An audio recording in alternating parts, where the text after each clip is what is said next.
মুহাম্মদুর রাসূলুল্লাহ সাল্লাল্লাহু আলাইহি ওয়াসাল্লাম হিজরত করে গেছেন মদিনায়। শুরু দুইটা বাচ্চা হুজুর আকরাম সাল্লাল্লাহু আলাইহি ওয়াসাল্লামের সামনে আসছে, আয়েশা সাক্ষাৎ করছে, সালাম দিছে। সালাম দিয়ে হুজুরের কাছে বসে, হুজুর বাড়ি কই? ছোটো বাচ্চা তো কথা কয় না। আমরা যেমন বিভিন্ন মাহফিলে গেলে সবাই আমাদের খুব ইজ্জত করে, সম্মান করে, এরকম ছোট বাচ্চারা এসে সামনে, হুজুর কোথায় গেলে, ঠিক না? আল্লাহ নবীর জিজ্ঞেস করতেছে হুজুর বাড়ি কো? আল্লাহ নবীকে বাড়ি মক্কা। তো মক্কা থেকে মদিনায় কি লেগে আইলেন? ছোটো বাচ্চা তো। রাসূল সাল্লাল্লাহু আলাইহি ওয়াসাল্লাম কে মক্কার মানুষ আমার উপর নির্যাতন করছে, তোমাদের মদিনার মানুষ আমাকে মহব্বত করছে, আশ্রয় দিছে, জায়গা দিছে, এই জন্য আমি মদিনায় আসছি। হঠাৎ করে বাচ্চাগুলি জিজ্ঞেস করে, হুজুর আপনাকে যে মক্কায় নির্যাতন করছিল তাদের মধ্যে সবচাইতে বেশি নির্যাতন কেডা করছে? সুবহানাল্লাহ এখন বলা লাগবে না, সকালে নাস্তার পরে কইেন। তো যখন এই কথা কইছে, বলার সাথে সাথে আল্লাহর নবী কয়, আবু জাহেল। কেডা? আবু জাহেল। তারা দুইজন ভাই, একজনের নাম হলো মাজ, আরেকজনের নাম মুআফিজ। আল্লাহ নবীর দরবার থেকে উঠতে যাওয়ার সময় এক ভাই আরেক ভাইরে কয়, ভাই যদি কোনোদিন ইসলামের যুদ্ধ হয় আর আবু জাহেল যদি ইসলামের বিরুদ্ধে যুদ্ধ করতে আসে, তাহলে আজকের দুইজন নিয়ত করে রাখো, আবু জাহেলরে আমরা দুইজন হত্যা করব। কিছুদিন পরেই যখন বদরের যুদ্ধের ঘোষণা হয়েছে, দুই ভাই দৌড়ে মার কাছে গেছে, যাইয়া দেখে মা ঘরের ভিতরে বৈশা বিলাপ করে কাঁদতেছে। তো মারে যাই জিজ্ঞেস করছেন, মা তুমি এইভাবে কাঁদতেছো কেন? বলে, বাবা রে, তোর বাবা তো আজকে দুনিয়াতে নাই, যদি তোর বাবা দুনিয়াতে থাকতো তাহলে আল্লাহর নবী যুদ্ধের ময়দানে যাবে, আবু জাহেল যুদ্ধ করার জন্য আসতেছে, কাফেরদের সঙ্গে যুদ্ধ হবে, আমি যুদ্ধের ময়দানে তোর বাবারে পাঠাইয়া হাসরের ময়দানে আমি মুজাহিদের স্ত্রী হিসাবে উঠতে পারতাম, কিন্তু তোর বাবা তো দুনিয়াতে নাই। আর তোরা শুধু বাচ্চা, তোরা যদি নওজোয়ান হইতে তোদেরকেও তো যুদ্ধের ময়দানে পাঠাইয়া আমি হাসরের ময়দানে মুজাহিদের মা হিসাবে উঠতে পারতাম। আহা, তোরাও তো নওজোয়ান না, আমি কি দিয়ে যুদ্ধের ময়দানে সাহায্য করব? এই জন্য আমার বুক ফাটা কান্না আসতেছে। দুইটা বাচ্চা মায়ের চোখের পানি মুছে দিয়ে মাকে ডাক দিয়ে বলে, মা আমরা আল্লাহর নবীর দরবার থেকে যুদ্ধের ঘোষণা শুনে আসছি, আমরা দুই ভাই যুদ্ধে যাব। মা ডাক দিয়ে বলতেছেন, বাবা কৌকি তোমরা দুই ভাই ছোটো বাচ্চা, এই ছোটো বাচ্চা তো যুদ্ধের ময়দানে কোনো কাজ করতে পারে না, বাবা তোমরা যাই এত যুদ্ধের ময়দানে মানুষের ঠেঙ্গের শিবার মধ্যে পড়ে থাকবা, তোমরা যুদ্ধের ময়দানে যাইতে পারবা না। বাচ্চা দুইটা ওইটা মা আমরা বয়সে ছুডু, দেখতে ছুডু, কিন্তু আমার আল্লাহ কি ছুডু? অনুমতি দেওয়ার মালিক আপনি, অনুমতি দেন, যুদ্ধের ময়দানে গেলে শক্তি দেওয়ার মালিক আল্লাহ। এই কথা কইছে, মা খুশি হয়ে তাদের দুইজনকে বিদায় করে দিছে। আল্লাহ নবীর দরবারে মসজিদে নবীর সামনে যখন গেছে, দেখে যে কানা খোরা আতুল লোলা সুডু বাচ্চারা লাফাইতে লাফাইতে যুদ্ধের ময়দানে যাওয়ার জন্য সেখানে যে উপস্থিত হয়েছে। আল্লাহ নবীকে সব বনাশ হয়েছে রি, এরকম দালাউভাবে তো যুদ্ধের ময়দানে নেওয়া যাবে না। কথা বুঝলেন না? এটা তো যুদ্ধের ময়দান, এ তো মসজিদের ভিতরে বৈশা তসবি জফা না, যুদ্ধের ময়দানে যায় তো যুদ্ধ করতে হবে। রাসূল ডাক দেখো, সবাই কাতার সোজা করে দাঁড়াও, একজন একজন করে মাপ দিয়া চেক করে নেওয়া হবে। যেই রাসূলের কথা কইছে, এক ভাই আর এক ভাই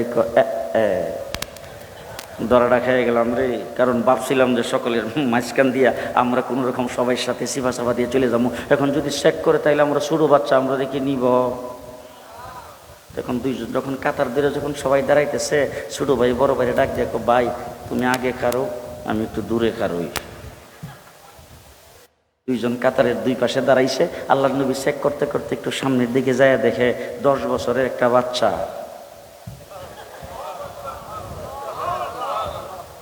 আল্লাহু আকবার, আস্তে করে না। আল্লাহ নবী ডাক দিয়ে জিজ্ঞেস করছেন, বাবা এইভাবে কেন দাঁড়াইছো? বলে, হুজুর মাফে পড়বার লাগিয়া। বাবা শুনছি তোমার বাবা নাকি দুনিয়াতে নাই? বলে, জি হুজুর। তাহলে তোমার বাবা দুনিয়াতে না থাকলে বৃদ্ধা মা ঘরে আছে? বলে, জি। তুমি যাও, যায় তো মার খেদমত করো, যাহাদের সব পাইবা।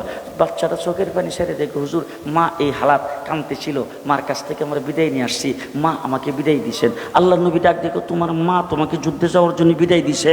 বলে, হ্যাঁ। বলে, ঠিক আছে তুমি যাও। বয়স কত? 10। যখন 10 বছরের বাচ্চারা যখন গ্র্যান্ডেড হয়ে গেল, এবার আল্লাহ নবীর সামনের দিকে চেক করতে করতে যায় দেখে 8 বছরের ছোটো বাচ্চা হিডো কাতারে খাড়া। আল্লাহ নবী ডাক দেখো, বাবা তুমি অত্যন্ত ছোটো, তুমি কাতার থেকে সরে যাও, তোমাকে যুদ্ধের ময়দানে নেওয়া যাবে না। ছোটো বাচ্চারা ডাক দেখো, হুজুর একটু আগে আমার বড় ভাইরে অনুমতি দিয়েছেন, দুই ভাই একসাথে মার কাছ থেকে বিদায় নিয়ে আসছি, হুজুর আমিও যুদ্ধের ময়দানে যাব। আল্লাহ নবী ডাক দেখো, দেখো তোমার বড় ভাই তোমার চাইতে 2 বছরের বয়স বেশি, আবার দেখতে শুনতে একটু হৃষ্টপুষ্ট দেখা যায়, গায়ে একটু শক্তিও বেশি, তাকে যুদ্ধের ময়দানে কোনো রকম নেওয়া যায়, কিন্তু তুমি তো অত্যন্ত ছোট, তুমি তোমার বড় ভাইয়ের থেকে 2 বছরের ছোট, সুতরাং তোমাকে দেখতেও ছোট দেখা যায়, তোমাকে যুদ্ধের ময়দানে নেওয়া যাবে না। বাচ্চারা ডাক দেখো, হুজুর বড় ভাই 2 বছরের বয়স বেশি আর দেখতে শুনতে একটু স্বাস্থ্যবান, এই জন্য যদি ভাই অনুমতি পায় থাকে তো হুজুর একটু মেহরবানি করে আমার একটা প্রস্তাব রাখবেন কিনা। বলে কি প্রস্তাব? বলো বড় ভাইয়ের সাথে আমাকে একটু কুস্তি লড়ান, যদি কুস্তি লইরা বড় ভাইরা হারাইতে পারি আপনি নিবেন কিনা কম। মুহাম্মদুর রাসূলুল্লাহ সাল্লাল্লাহু আলাইহি সাল্লাম বলতেছেন, তুমি তোমার বড় ভাইকে কুস্তি লইরা হারাইতে পারবে? হুজুর যদি পারি, যদি পারি। আল্লাহ নবী কো ঠিক আছে আস। দুইজনকে একসাথে নিয়ে খাড়া করছে। এবার আহা, ছোট ভাই বড় ভাইয়ের চোখে চোখে তাকাইয়া ডাক দিয়ে বলছেন, ভাই আসলে তো তোমার গায়ে শক্তি বেশি, তুমি আমার 2 বছরের বড়, তো তুমি যদি শক্ত করে আমার ধরো তাইলে কি আমি পারো? তুমি আমাকে নরম হাতে ধরবা, আর আমি যখন ধাক্কা দিব তুমি নিজে ইচ্ছা করে নিচে পড়ে যাও। চুক্তিপত্র দুইজনের মধ্যে হয়ে গেছে, একজন আরেকজনকে ধরছে, দইরা প্রথম ধাক্কা দিয়ে এই বড় ভাইকে নিচে ফেলায়া লাভ দিয়ে ওটাকে হুজুর এবার বলেন নিবেন কিনা। আল্লাহ নবীকে চলো চলো। লম্বা চূড়া ঘটনা। আবু জাহেল এসে ডাক দিছে, খেলা হবে। আল্লাহ নবী আল্লাহ পাকের দিকে তাকায় ডাক দেখো, আল্লাহ আবু জাহেল তো খেলা হবে। আল্লাহ রে আল্লাহ ডাক দেখো, আপনিও খেলার জন্য তৈরি হন। 13টা বৎসর পর্যন্ত মক্কায় নীরবে যা সহ্য করেছেন আর সহ্য করা যাবে না। এবার রাসূল সাল্লাল্লাহু আলাইহি সাল্লাম 313 জন নিয়ে যুদ্ধের ময়দানে গেছে। 1000-এর বাহিনী, 1000-এর তলোয়ার, 1000 ঘোড়া। আল্লাহর নবীর সাথে ঘোড়া মাত্র 2টা, তলোয়ার 8টা। মানুষ কয়জন? 313 জনের মধ্যে যদি 8টা তলোয়ার ভাগ করে জনে কয়টা করে পড়ে? রাসূল সাল্লাল্লাহু আলাইহি সাল্লাম রমজান শরীফের 17 তারিখ শেষ রাত্রে সেহরি পেট ভরে খাইতে পারে নাই। যুদ্ধের ময়দানে রাসূল রমজান শরীফের মাস রোজাদার মানুষগুলিকে ছেড়ে দিয়ে আল্লাহর নবী আল্লাহর দরবারে হাত উত্তোলন করেছেন। আল্লাহ, এই 313 জন আমার জিন্দেগির ফসল, তারা যদি আজকে ধ্বংস হয়ে যায়, আগামী দিনে তোমার নাম লেনেওয়ালা কেউ থাকবে না। মুহাম্মদুর রাসূলুল্লাহ সাল্লাল্লাহু আলাইহি ওয়াসাল্লাম আল্লাহর দরবারে যখন কান্না শুরু করে দিয়েছেন, জিবরাইল আমিন এসে সামনে দাঁড়ায়, হুজুর আইছি। আল্লাহ নবী ডাক দিয়ে আইসো না পাঠাইছে? বলে পাঠাইছে, দেখি তো আইসি। বলে কি দিয়া পাঠাইছে? বলে আল্লাহ পাক আজকে কোনো উহি দেয় নাই, কোনো প্রকার আয়াত নাজিল করে নাই, কোরআন শরীফের কোনো আয়াত দিয়ে পাঠায় নাই। আল্লাহ সর্বপ্রথম আমারে ডাক দিয়ে কইছে, যুদ্ধের পোশাক পর। আহা, জিবরাইল আমিন আল্লাহকে ডাক দিয়ে বলেছেন, আল্লাহ যুদ্ধের পোশাক পরা মানুষের কাজ, ফেরেশতাদের কাম না। ফেরেশতাদেরকে তুমি যুদ্ধ করার জন্য বানাও নাই, মানুষকে যুদ্ধ করার জন্য বানাইছো। আল্লাহ ডাক দিয়ে বলেন, তোর কাম না যুদ্ধ করা, কিন্তু আজকে করা লাগবে। জিবরাইল আমিন হুজুর আকরাম সাল্লাল্লাহু আলাইহি ওয়াসাল্লামকে ডাক দিয়ে, হুজুর 3000 সাথে লইছি আর 5000 ওই সাহেব প্রতাপের এখানে আছে। সাহেব প্রতাপ না কইলে আপনারা বুঝতেন না। 5000 ওয়াইটিং এ আছে, 3000 সাথে আছে। আল্লাহর নবী কোন নাম? মুহাম্মদুর রাসূলুল্লাহ সাল্লাল্লাহু আলাইহি সাল্লাম 313 জন যুদ্ধের ময়দানে ছাড়ছেন। প্রচন্ড বেগে যুদ্ধ চলছে। হযরত আব্দুর রহমান ইবনে আউফ নাম তো জীবনে শুনছেন না বোধহয়? জি। আচ্ছা, আমি যে কথাগুলি বলতেছি আপনাদেরকে, এটা তো ইত্তেফাক পত্রিকার বিবৃতি, জনকণ্ঠের নিউজ। আল্লাহ, বুখারী শরীফ, বুখারী শরীফ। হযরত আব্দুর রহমান ইবনে আউফ দূর থেকে দেখে একটা উঁচা জায়গার উঁচা ঘোড়ার উপরে বৈশা আবু জাহেল বড় বড় হাক ডাক দিয়া যুদ্ধ পরিচালনা করতেছে। এইখানে মনে মনে ভাবতেছে, যদি সুযোগ পাই। হযরত আব্দুর রহমান ইবনে আউফ মনে মনে কি ভাবতেছে? যদি সুযোগ পাই। তবে আবু জাহেল যেহেতু 1000-এর বাহিনীর সেনাপতি, তার কি বডিগার্ড নাই?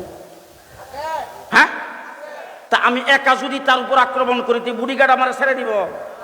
সুতরাং আক্রমণ করার জন্য শক্তিশালী কয়েকজন মুজাহিদ পাশে নিয়ে একসাথে হয়ে আক্রমণ করতে হবে। এই জন্য উনি ডাইনে বামে তাকাইছে, শক্তিশালী কাউরে দেখে কিনা ইশারা দিয়ে ওনার সঙ্গে দলটা বাড়ি করবে। এমন সময় দেখে দৌড় দিয়া দুইটা বাচ্চা এসে ওনার সামনে দাঁড়ায়া ওনার চোখে চোখে তাকায়, চাচা আবু জেহেল সাহেব রে চিনেন?